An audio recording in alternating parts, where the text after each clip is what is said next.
All right, team, here you go. Here's your steps on creating a home evaluation. Here's the little credentials for you. They say it takes 10,000 hours to become an expert. In my best estimation, I've spent 47,320 hours working in real estate and debunked 111 appraisers on their bogus appraisals on our properties. That number might be made up. So this is your PhD in home evaluations. Here's the 5 steps. Market trends report, 1,000-foot view, pending ratios, absorption rate, probability of selling in a month, average appreciation, comp analysis, home equity evaluation, present your information. Pricing a home is part science, part art. It's colors and numbers. Anyone that says it's all science is full of it. Comp analysis is only part of it. That's largely historical data. The sold homes. You're not going to price a home based off of what something sold for 6 months ago alone, because the market could be going up. Who knows why that seller sold? Were they in a hurry? Did they have a situation of divorce, or like they had bought another home, they just need to get out of it? Did the house smell of cat urine? Anything could happen. So you got to take a couple other factors into account. Market trends report. You're going to start with a 1,000-foot view. Start with the regional trends, Twin Cities. Zoom in all the way down to the local market. So if it's Longfellow, Macro, and wherever the house is at. Reason why? There's a couple of reasons. You're going to demonstrate your expertise for one.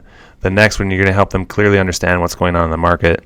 You want to show them the overall influence of the market. Is this a buyer's market in the neighborhood that's heavily influenced by sellers' markets? There's buyers and sellers' markets simultaneously happening, even in the same neighborhood, in the same time of the year, that can affect the price and the attitude of that buyer.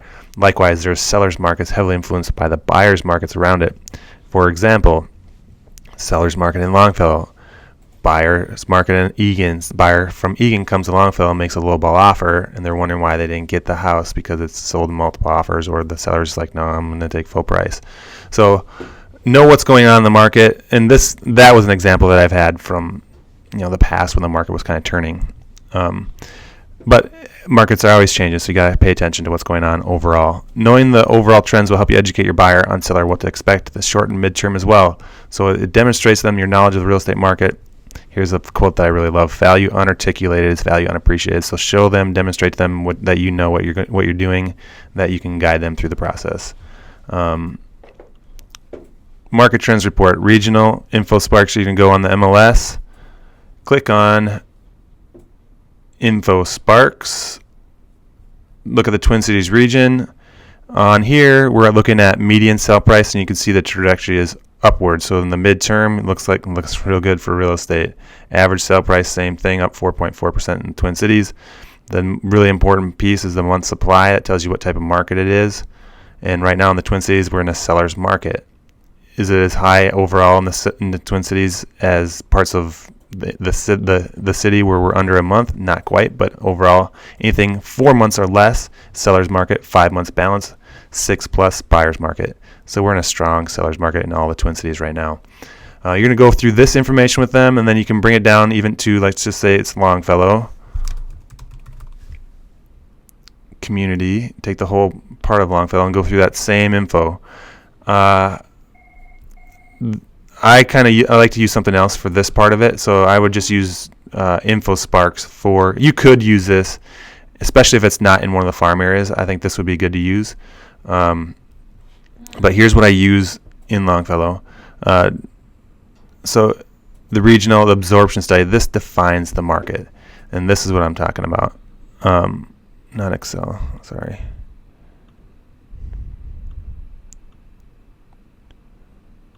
Here we go. So this, in the farm neighborhoods, we are doing this every 2 weeks. It takes it by price range, defines the market. How many? Let's take 2 to 250 for example. There's 11 homes in the market, 9 pending. That's an 81% pending ratio. You can see there's some more where there's more, and this was back in October. So this is going to change. You can see that sometimes there's more buyers than sellers. The pending ratio. This tells you how fast the market's currently going. The supply, the absorption rate, tells you what type of market it is.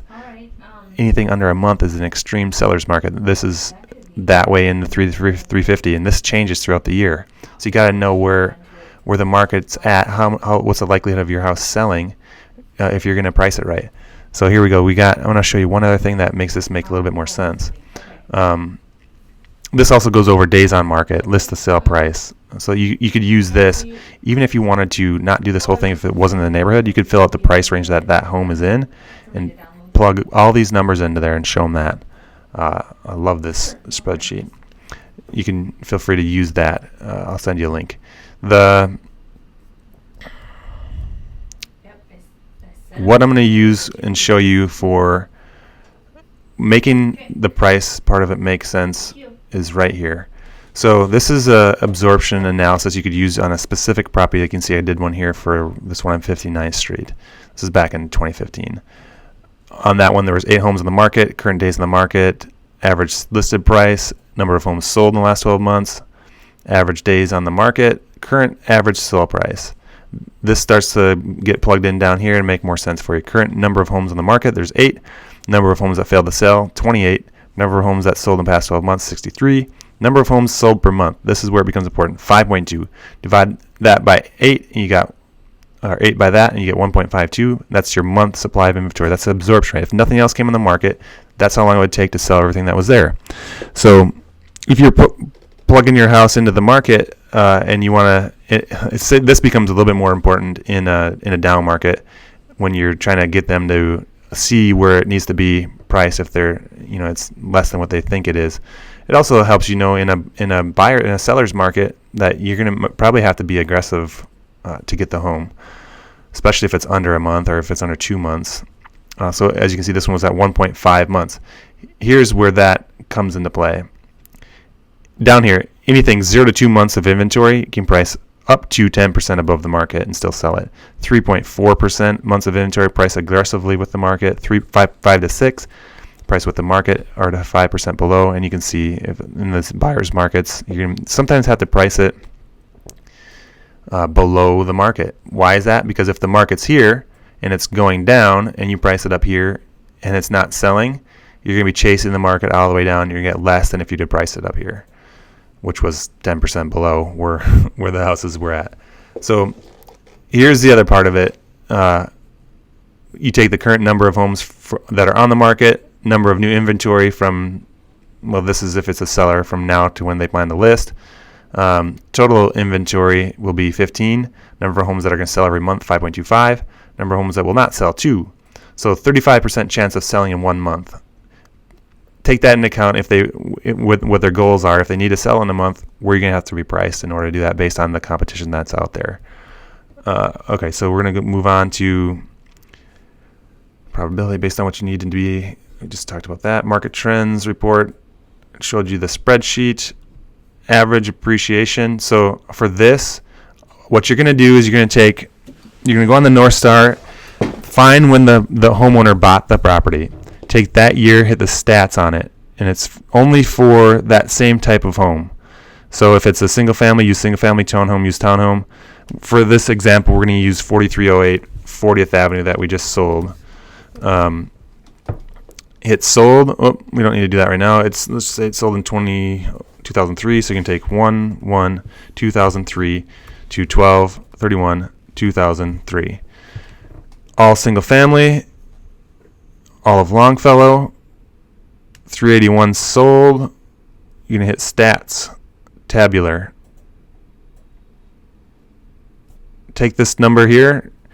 So you have average sale price of $191,868. These two numbers you need to pay attention to, sale price and total finished square feet. Take this, divide by that for the price per square foot. You can save this by doing print, printer friendly, and then left click or right click, whatever it is. Print again. You can either print it off and highlight it or save it as a PDF and annotate it. So if you save it as a PDF, I've already got a couple of these saved down here, I think. Let's see. Here we go. So you take the one that they bought from and then do that same step for the current last 12 months. Take the average sale price. Average price per square foot on this one was $143. Divide that by the current one. This one went up 16.2% on price per square foot. This one went up 27.8% on average sale price. Take those times what they paid for it and come up with a price range based off of that. factor in any improvements they made. That's the tricky part. That's the colors. That's the art part of it. Not everything's 100% from what they put in it, and some of it they did. Oh, I put a brand new kitchen in here, but it was 10 years ago, so they enjoyed a lot of the value there. That's one data point. It's not everything, and you don't be surprised if this number isn't accurate. It should get you fairly close, but especially in a rising market, you're gonna have a hard time if you're using only historical data. That's where the supply, that's where that number, that the percentages over what the comps are at, come into play, and you have to kind of match that up to what the inventory is. There's like a sliding scale that you could use figuratively, but there's not an actual one. I suppose we could probably create one, but use this as part of a data point. But what I was saying, in a rising market, you're not always going to be able to justify the price logically, but you can make an educated decision based off of the more data you have, the better. That's how I get the appreciation. The next step, comp analysis. How many comps do you need? I think this is maybe a little excessive, but it proves the point. If you have 5 active, 5 pending, 5 sold, in a market like this, you're probably not going to find 5 active properties. You might find 5 pending. You'll probably find 5 sold, but it could be any combination of that. Try to at least get. Sometimes you have 0 active. If you get 3 active, 3 pending, 4 sold. 7 to 10 properties, 6 to 10 properties should be enough. If you get to 12 to 15 with, especially with a type A type personality, they're not going to want to sit through all that. In a tight market, yeah, you might have 1 active, 2 pending, 5 sold. But go back 12 months. Try not to go back 12 any further than that. In a tight market, in a hot market, you might only want to go back 6 months. Or if it's in the spring, you might not want to just only compare to the fall because prices were lower in the fall. So you might want to look back a little bit further into the previous spring and add some of the appreciation in from that year. Active, pending, and sold, you want to look at. In a down market, you probably want to pull the cancel and expires too, so you can show them what happens when you way overprice it. Search the MLS, search the realist tax records for off-market sales, especially for high-end properties. Pull active, pending, and sold comp and comp sold. Comp sold are just properties that sold off the market, but they registered it. If the market's a buyer's market, you also pull. I told you about that. Really nice homes, you can do max price per square foot. So like that house on 43rd I'm going to show you, or 40th I'm going to show you, is totally updated. There are some comps that justified it, but I also double checked that with price per square foot. There's some that you can tell like only a handful of properties are going to sell at a certain amount per square foot in a neighborhood. So double check that and I'll show you how. If there's no comps that are close enough in square footage, you can take properties that are further apart. Then if the rule of thumb is the smaller the property, the closer to the square footage you want to be. So if you can be within, if it's under 1,000, if you can be within 100 on either side square feet, if it's above there, between like there and 2,000 or 3,000, if you can be within 200 to 250 square feet would be better. And obviously the larger the more you're going to go. But if it's a similar house, in an ideal world you'd have the exact same house, the exact same upgrades, the exact same location. That just doesn't happen. So you have to make some adjustments sometimes. Above ground, $20 a square foot for comparable home. That's below ground. Above ground, $40 a square foot. Once you get the comps, put those in the Cloud CMA and add your price range. So what's the important thing again about finding comps? Location, that's the big one. Condition, upgrades. What is the condition? It's the upgrades, it's the layout, the style, the year built. Try to stay within 10 years on either side and then expand if necessary for the year built. Size, try to stay within, like I said, 200 square feet on either side, expand if necessary, and then just make adjustments. We'll go back to the home equity evaluation. So I'm going to show you what I did to come up with the comps for the 4308 40th. 4308 40th had, I'll show you the square footage. It's pending right now, but this is an easy one to do for this video. So it had 2 bedroom, 1 bath, 2 car garage, 778 square feet. It was a 1-story in Longfellow, the specific neighborhood, Hiawatha. In Longfellow, I'll do all of Longfellow, including Seward. Try not to use Seward as much unless I need to, I'm not finding enough comps. It's kind of a separate animal there. 4308 40th. So here's what I'm going to do. I'm going to take this, put it into a cart, which I've already done. I've made evaluation carts. Reason being because I do take a couple of different approaches when finding the comps, and you're not going to be able to get them all on one screen. So just put them in a cart, and you can keep adding properties into there. So you just do that. Add to, view the cart. Oh, that was the wrong one. Anyway, I think I have it in 4.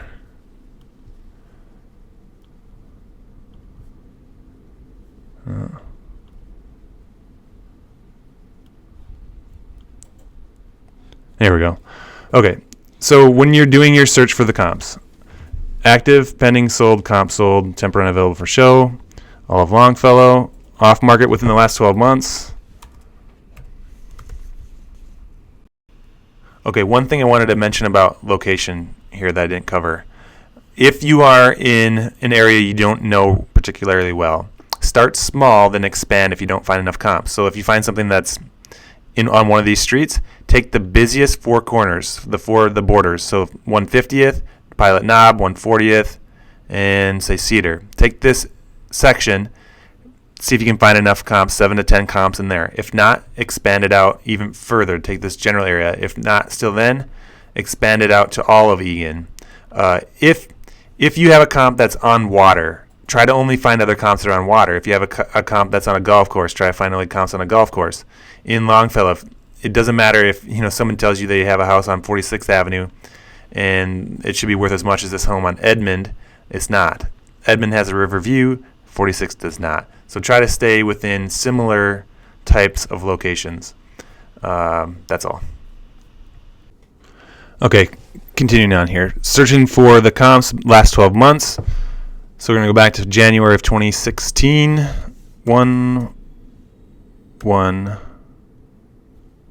2016 plus. All of Longfellow, we're going to do, it's a 1-story house. I want to start with 1 stories. If I can't find enough, I'd expand it to a story and a half. Not going to do all single family, so 2 bedrooms. Square footage, the square footage was 778, so I'm going to try to go from like 600 to, let's just do 1,000, keep it wide to start with, a little bit wider. I got 23 homes, so that should be enough to find the comps. Now, as you're looking through these, keep in mind the location, the condition, the size, which we've already kind of narrowed. Here's the subject. This property is close in size, only a couple of square feet off. Condition's pretty close.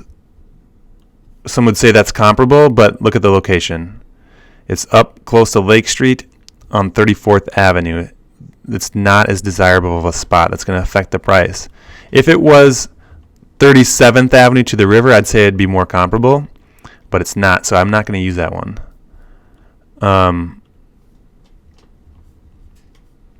Continuing on, this property, it's 600, I think, is almost too small to compare. That's 155. Snelling Avenue is not a comparable location. This is up in Seward. 46th. Check this one out. I can tell that the era, I should have narrowed in the year built, but I didn't. There's not a ton to choose from here. Here's one on 45th. It's closer to the river, but the square footage is almost identical. It's sold for $195,500. Let's take a look at that one. Freshly painted. Kitchen's been painted. It's not brand new cabinets like the comp had, like the subject had, but it is closer to the river. They did update the bath, so I'm going to use this one. Check it. 30 seconds too far away. 46th Avenue is closer to the river. Let's take a look at this one. Nice, not bad. Kitchen's not as comparable. I'm going to leave that one out for now. 40th Avenue. This is on the same, only a block away, so it's very comparable. Not as updated. Still going to use it. Just kind of shows what happens if you're not as updated. It's less than what I told her. At 185, same thing, closer to the river. Kitchen's not as nice, but overall it's in decent shape. This one on a little bit smaller on 43rd Avenue, 190. Listed at 189.9, sold for 195. Let's take a look. No seller paid closing costs. Got multiple offers. Freshly painted. Kitchen's updated. Real comparable. I'd use this one for sure. Keep going down the line here.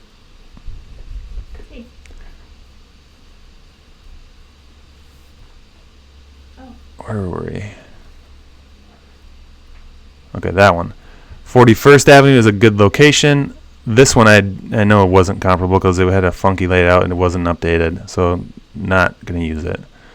This one on 44th Street was very comparable, slightly smaller, sold for $196. Terrific. Thanks for the update. Totally updated. Kind of had an open kitchen, brand new kitchen, very comparable, very similar to the subject. Check that one. And as you keep going through these, once you get up to 7 to 10 properties, that's probably enough. This one on 42nd is a little bit larger. No pictures of it. I think it was more dated, but it was larger. One on 44th, closer to the river. The biggest thing with this one was the location of it. I did not use that one. You could check it.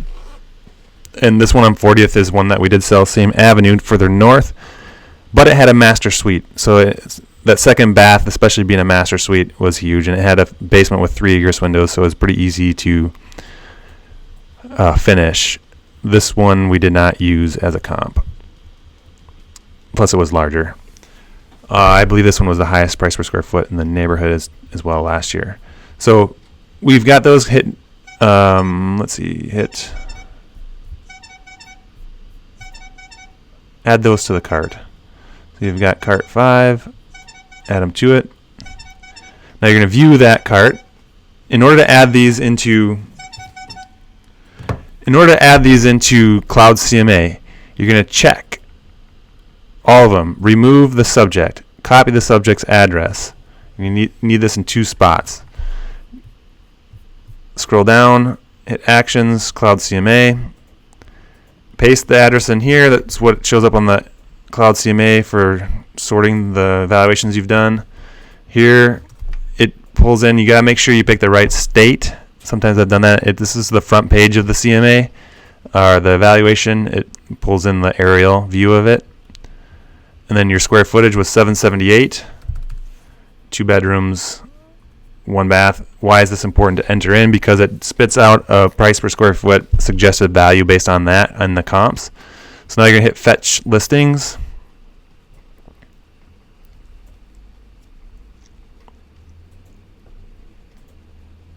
Come on.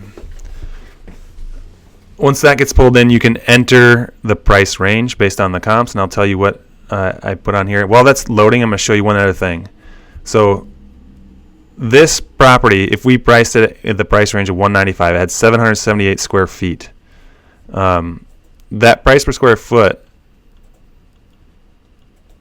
divided by 778 was $250 a square foot. The other thing is kind of like your math teacher tells you to, whatever, check your work, cross-check, multiply. I don't know. I didn't pay attention. But here's a way to cross-check. Go on to the searching again. Go to sold properties. Longfellow, the last year, 2016 plus. Do all single family, and then add on here on additional fields. Do add remove, and then you can find the price per square foot. All these are ones that I've added on here. Price per total finished square feet. I'm gonna go 250 plus, and see what that brings up. In the last year, 13 properties out of over close to 400 sold for 250 and above. Take a look at what those are. Some of them, if it's really tiny, the price per square foot can be higher. This one was one of them, and that one sold for $195.5 divided by 748. You had 261 a square foot. They listed it at $189.9. This is what caused the offers, the price, divided by 748. They listed at 253 square foot. Let's see here.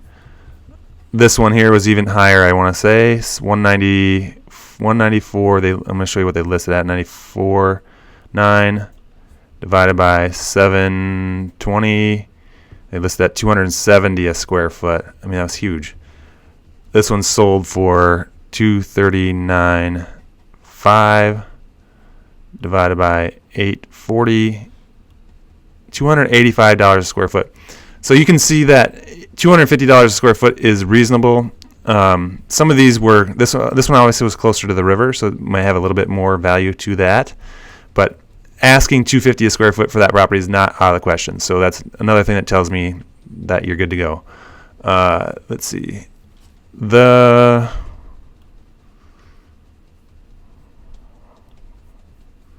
we go. Okay, so it's in there. The average is $195. The price projected value per square foot, this is low. That's not always going to be accurate, so sometimes you have to disregard that. You could tell from the comps that $179 was way too low. I told them $195 list price, $195 at the time to $199.9. They wanted to sell it fast, so they picked $195. We had multiple offers, sold over 200 with some closing costs, so still got over 195. Then you can hit publish. Once that loads in here, you can either email it if it's a buyer. I like to download the report and email it as an attachment from my Gmail, but you can also email it from here, or you just view it, download it to save it to your computer, and then email it from there.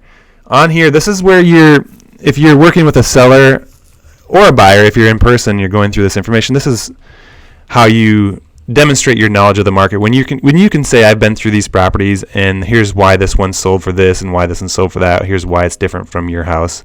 That creates trust. That shows them that you know what you're talking about, and just validates the valuation. There's sometimes when you have to do this with an appraisal, you have to show them why the price you sold it for is justifiable. And if you can explain the intricacies of the neighborhood, you're going to have a much likelier chance of getting that to go through for your client. Let's see here. You're just going to go through and explain all these to them. It shows on here, the seller's contribution on this one. They paid $0. It sold for $195. At the very bottom, after you've gone through the comps, it'll show them what Zillow thought their property was worth, what it actually sold for, and the differences. I always just tell people, it's every once in a while it gets close. Most of the time it's off, high or low, by a significant amount. On these ones, it wasn't too far off on all of them, but significant enough. Average sale price. Here's what the suggested range you put in, and here's where that shows up. That's what I go off of mostly. You can show them what the average was, what the low was, what the high was.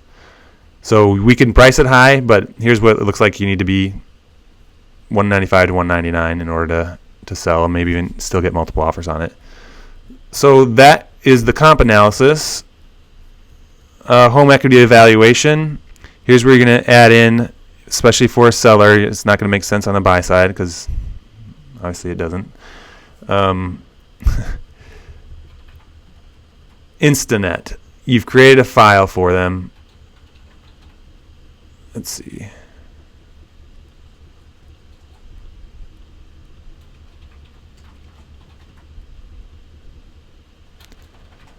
On Instanet, you're going to create a new transaction.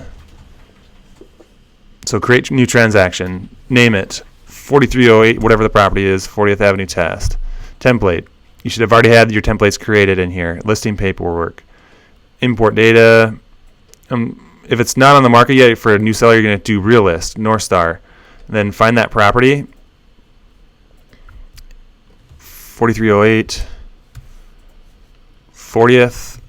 Find the property and copy and paste the PID number into that. Take that, copy. Gotta pick the county, Hennepin. PID number, listing agent, create. Now, once you get this up, the first form I have on here is always the estimated selling expense sheet. So I'll enter the price ranges that the evaluation showed: 195, 199, 199, 9. They say they had a $140,000 mortgage. I'm making that up, but not 1.4. On here, let's just say that they have no assessments. You've asked them that if they have any second mortgages, home equity lines of credit, or assessments. There's nothing. Title company, home title, usually about $320 for the closing side. 6% commission. Conservation fee is $5 every time a house sells. I think it's the Park and Rec Board that gets that, not 100%. $3.4 for every $1,000 of sale price in Hennepin, Ramsey County for state deed tax. If their bank charges a wire transfer fee, because if they don't have a mortgage, this goes away. You don't even enter it. But put that in there. If their bank doesn't charge them, that goes away. Recording the deed and the mortgage satisfaction at the county, $46 per document. I usually put $117 in for both of those. Let's see, balance of real estate taxes due. You're going to look up how much they owe per year. Divide that by 12. 1983 divided by 12. Enter that in. I think it's, I don't know, I'm going to guess here, like 170 or so. You can calculate that later. It depends on if they don't have a loan, they're paying these on their own, not in escrow. So it depends on what day of the month they close. Those taxes will get prorated. Sellers paying buyers closing costs. In a down market, I usually put something in there for that. In this market, I don't, just because I just tell people, most of our sellers haven't had to pay them. Partially, it depends on what the best offer is. Truth in housing in Minneapolis, St. Paul, you're required to do that. Put in 190. There's other suburbs that require that as well. Other work orders, I usually put 250 here, and that is, I always tell them, it's in case you elect to do the pre-home buyer inspection. If you don't, that goes away. And then nothing else in here. So if Mr. and Mrs. Seller, if you sold for 195, here's what your check would be at the closing after going through all those expenses. And at 199, here's what your check would be at the closing. That's the home equity part of it. So like I said, present your information. Stay away from phrases like, here's what I think your house is going to sell for. Replace that with, the market is showing your home will sell for X. Or here's the price range the market is showing right now. Presenting in person, I think, is still the best, but sometimes it's not possible. You want to be able to answer any questions, show your knowledge, explain the info and the differences in the comps, plus handle any objections they have. Also, they're going to tell you what they kind of thought the home should have sold for. Maybe sometimes it's lower than what you showed them. Sometimes it's higher. Sometimes I'll take into account if they think it should be 10,000 higher than that, and it's a good market. I'll go. I'll try it. If it's way higher than that, I've tried it and it just didn't work, and I'll explain that to them. We could do that, you guys, but here's my experience: when we way overprice a house, you just get way less for it than if you had priced it where the market was showing. And it just doesn't sell. The perception of value, the MLS is a ticking clock. The longer it's on the MLS, the lower the perceived value is of your house. So what would you like to do? And at some point, I've actually walked away from listings and just said, I can't help you. It's not going to sell for this. I know it's not going to sell for that. And every once in a while, those sellers will say, yeah, you know what, you're right. I still want you to help me. Just be honest. But at the same time, take your ego out of it. Like, you're not always right. If the seller, if it's 5,000 or 10,000 that they think it should have been higher, and it looks like there's like not a lot of inventory out there, I'm okay with that. And sometimes you can put in there, let's try this. If it's 2 weeks go by and you haven't sold, we're gonna have to adjust the price. Or, if you want to try it where the market analysis showed, there's a chance that we get multiple offers and it go up to that or higher anyway. In this market, it's kind of hard to underprice it because there's so much interest. So anyway, I hope this was helpful. Like always, let me know if you have any questions, and we'll talk to you soon.